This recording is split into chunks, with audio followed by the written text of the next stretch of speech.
terms of, again, I'm quoting you. I'm going to be quoting your LinkedIn because I've had a bit of a look into it, bit of a nose into this.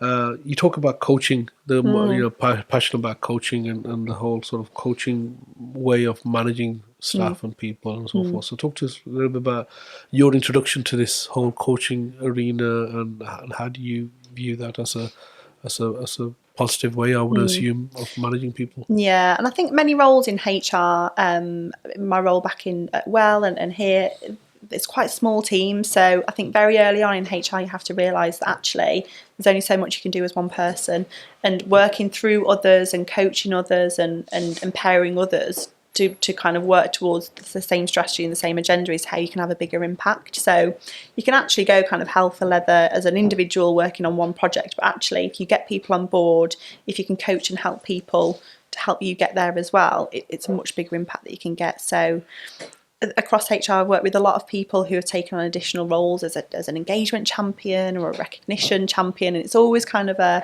additional thing to their role. Maybe it's someone with a bit of passion or a bit of enthusiasm, and I suppose coaching those people has basically kind of expanded my network and my reach and the impact that we could have, really. So okay.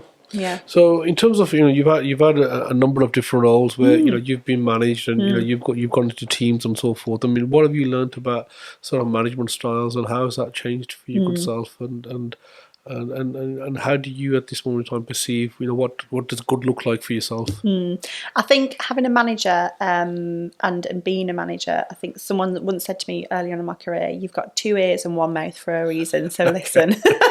And that's set me in good stead for being an engagement manager. Listening to feedback of the team, of your manager, being open to feedback yourself as manager, I think is absolutely important. And someone who appreciates and acknowledges that they don't have all the answers as well. So I think I've always looked up for my managers if they themselves are really clear on their development areas and where they want to develop into. They appreciate that they don't have all the answers all the time, asking for feedback. And I think that's always inspired me as a colleague, and I think that's the sort of manager that I'd like to be and to continue to be as well. So two-way feedback's always really important for me, and someone who is continuously learning themselves, I suppose. Yeah. Canny Conversation Podcast Series 5 by Safaraz Ali.